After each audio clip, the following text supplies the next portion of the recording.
Do you guys remember 5 years ago on YouTube when loads of people did videos like this? Because I do. So hi, I'm Charlotte and this is my Draw My Life. I was born on Thursday, June 22nd, 1995 here in the UK. I lived in Essex until I was 4 with my mum, dad and older brother Daniel.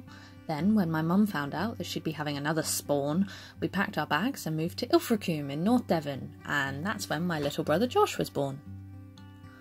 I remember how worried I was being the new kid in school, even at that age, but a girl called Jasmine became my first friend, and it just so happened that she lived next door to my nan and granddad, whose house I was living in at the time, so that was a lot of fun for 5-year-old me. Soon enough I had a group of friends, but Jasmine and a girl called Alex were the ones I stuck with mostly as I grew up. The problem was, I always felt out of place when there were 3 of us. I remember a time playing a game where we had to guess an answer to a question one of us asked. Jasmine asked who she preferred, and she said Alex, and that's the first time I remember feeling like my friends didn't really like me that much, and that feeling has stuck with me even until now. As I grew up, I took ballet and tap lessons, but was also very self-conscious having to wear a leotard. Even at a really young age, I remember hating my body because I was more round than other girls, and that's another thing I've never really moved on from. One of the first signs of me having quite bad anxiety was when I was about 8 or 9. There was a talk in school from the emergency services about escape plans and being prepared for a fire in your home. After that, I had to follow my mum around the house before she went to bed to make sure every single plug was turned off, otherwise I couldn't sleep. Anyway, fast forward a few years and I'm starting secondary school. My best friends were Sarah, Rosie, Annie and Alex, the same Alex that I mentioned earlier. Much like growing up in a group of 3, this was now a group of 5, and I remember feeling like the odd one out. Like the other girls were always paired together and none of them wanted to spend time with me. Whenever we were out, I walked alone while they walked in pairs. On school trips, I sat in the empty seat while they paired off. I'm sure this didn't even cross their mind as a problem, but I used to stay awake at night and cry thinking that my friends didn't like me.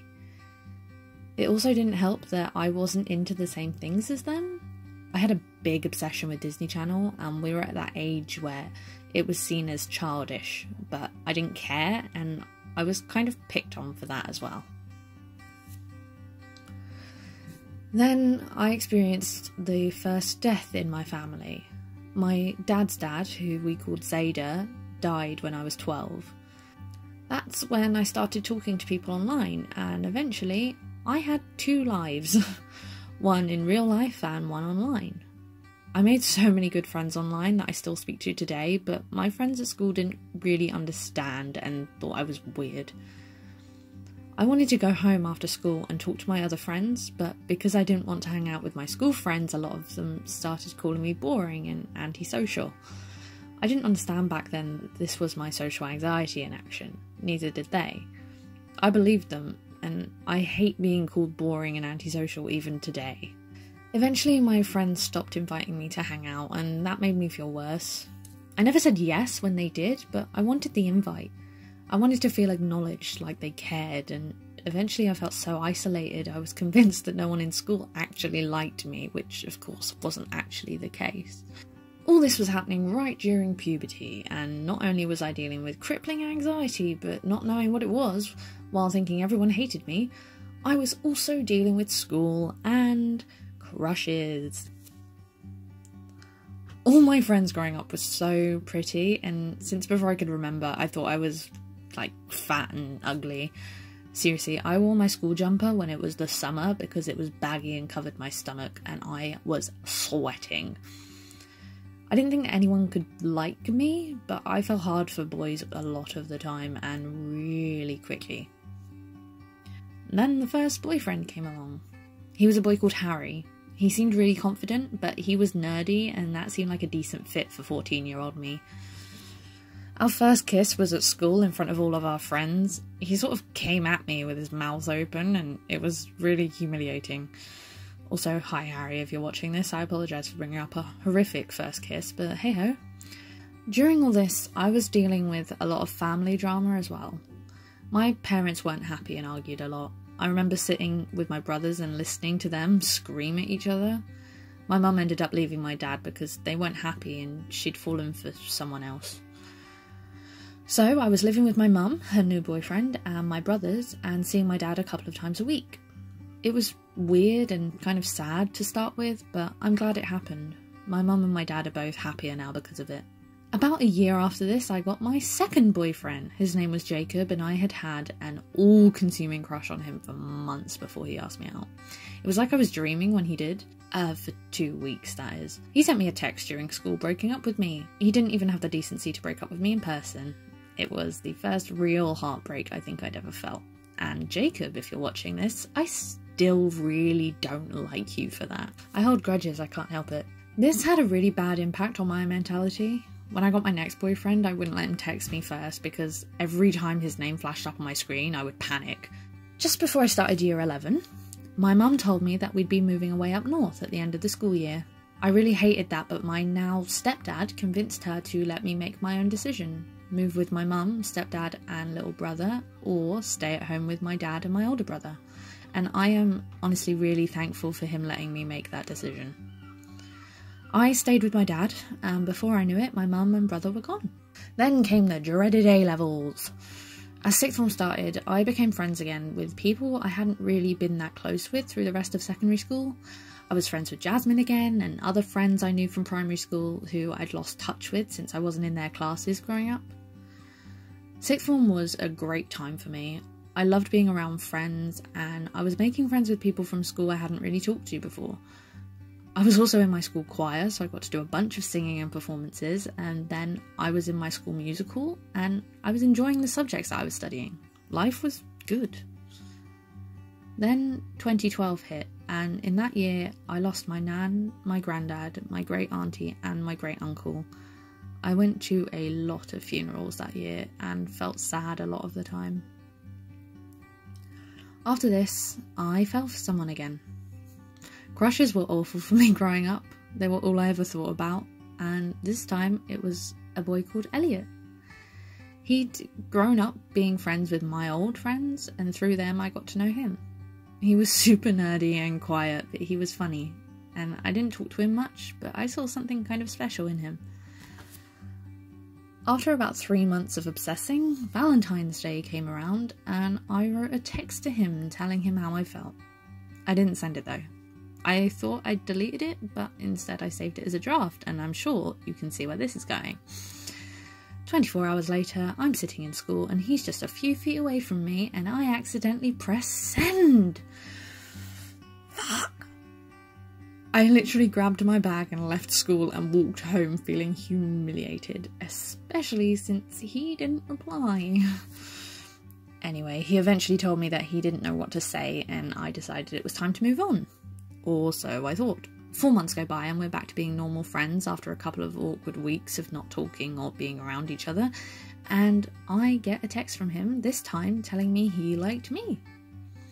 Eventually we had a discussion about it, and we made a mutual decision to start dating, and 5 years later I'm engaged to that awkward but lovable nerd, and I couldn't ask for anyone better to spend the rest of my life with. I make it sound easy though. Oh no. After A-levels came university. The problem was that Elliot wasn't going to uni, and I was. He stayed at home while I moved across the country to Southampton to study multimedia journalism at Solent University.